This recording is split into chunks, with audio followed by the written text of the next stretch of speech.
The next platform I'll be going through is called Rarible, which is well known to be the NFT platform for digital art. And in this video, I will share with you some pros and cons, and at the same time, you will learn how to navigate through the platform. So first things first, I'll be connecting the wallet, and you will see that I have MetaMask, Taurus, we have Coinbase as well. If I click on show more, you see that we have Fortmatic and a few more. So I'll be using MetaMask, and I will just paste my passwords. I click on unlock. Here is my account where I have 0.0194 of Ethereum. I click forwards and connect. And here it is. I am at least 13 years old, definitely I am. I accept the Rarible terms of service. I will click on proceed, but I always suggest everyone to go through the terms and conditions. And here I am on the Rarible platform. So the first thing you see is that there are some NFTs that are new. But what I want you to see from the beginning is that we have top sellers in 1 day. I can switch to 7 days. I can switch to 30 days. Okay, so the meta key seller for the last 30 days sold NFTs that worth totally 216 Ethereums. And at the current moment, by the time I'm recording this video, one Ethereum sits at about 2,500. You do the math. Now, I don't want to show you how much these guys do from selling NFTs. What I want to point out here, and what is vital to understand about NFTs, is that people are willing to spend money for NFTs not because of the NFT itself, but for the creator or for the artist. Same thing with the non-digital art. For example, rich people are willing to spend a lot of money for Picasso or Da Vinci paintings, not because the paintings are actually amazing, but because they are made by Picasso, for example, right? And if they share between each other what they have in their house, they'll just say, I have a Picasso painting, rather than I have the old guitarist or the weeping woman, for example, right? So it's the very same thing that applies on the NFT market. The people are willing to spend money on NFTs that come from popular sellers. And there is a reason why Rarible have placed the top sellers on the front page. Okay, so obviously it is a huge battle for the sellers to be on the first spots so they can easier sell their arts. Okay, if I scroll below, you will see some live auctions. Below we have some hot collections. Explore, we can go through art, and you see that some of the art starts from the minimum of 0.005, others 0.1, 0.2, and you can notice what a variety of NFTs are out there. Okay, then we have photography, and with the photography you can see that the style is a little bit different, right? I can say it that way. But for example, if you look at the first three, you will see that the first one has 2 likes, the second one has 21 likes, and the third one has 154 likes. And if I click on it, you will see that the minimum bid is 0.15 of Ethereum. And if I click on details, you will see who is the owner. And if I click on history, you will see something interesting. It was listed for 1 Ethereum on the 1st of May.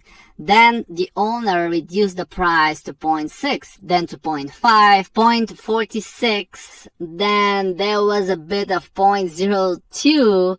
And now it's listed again for 0.16. So basically what happened, the creator probably realized that asking 1 Ethereum for this NFT is too much, so he has reduced the price a lot. Okay, and later in the course I will talk about how you can find valuable NFTs, but with simple words we need to see NFT that increases in value. okay, that there is interest on that NFT and people are willing to spend more money for it, rather than seeing something like that where the price actually decreases. Obviously, only by looking at that, you realize that even you buy this NFT for 0.16 Ethereums, probably you won't be able to sell it for 1 Ethereum or even for half of Ethereum, right? Because the creator failed to sell it on this price. Now, going back to the front page, we see that there are games, metaverses, music, but what I want you to have a look at is domains. This is something attractive, and I want to give you a few tips about the domains because they are very important for the businesses, right? And now we have domains that end on .eth or .crypto.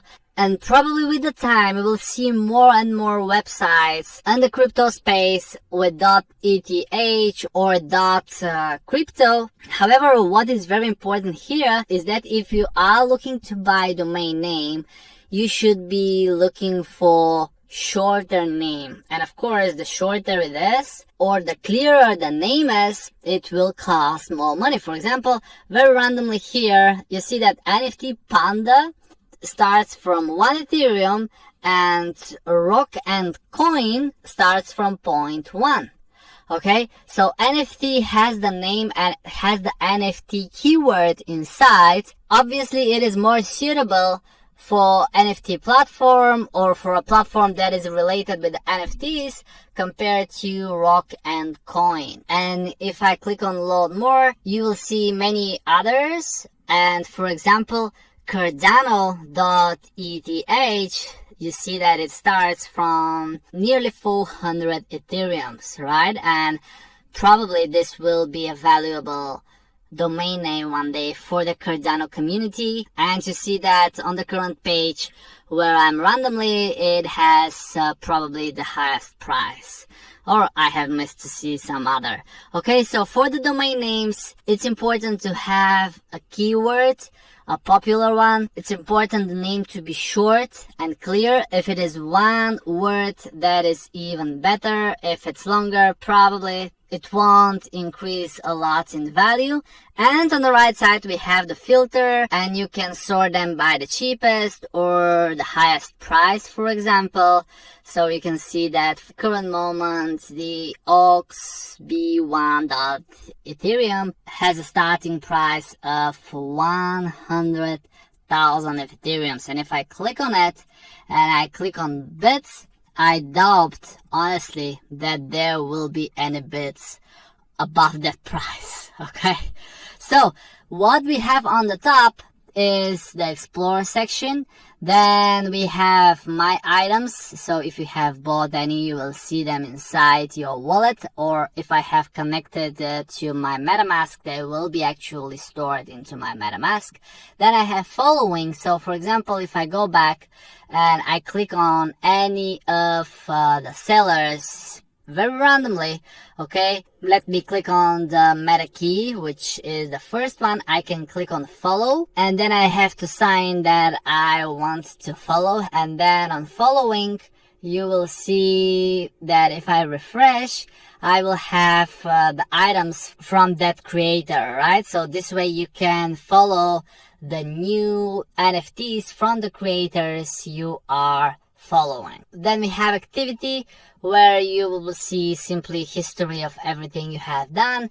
Then we have the section of how it works, which is kind of FAQ section. So here you will find answers to probably the most frequently asked questions. That's the idea, right? And then we have the community if you want to check it out, okay? So to summarize it, Rarible as a platform where you can buy digital art as NFTs. And the most important thing here is that you can create your own NFTs. And in another video, I'll be talking about how to create NFTs on Rarible. What are the costs? Because there are costs, and I will compare it as well with OpenSea and share with you which one is better.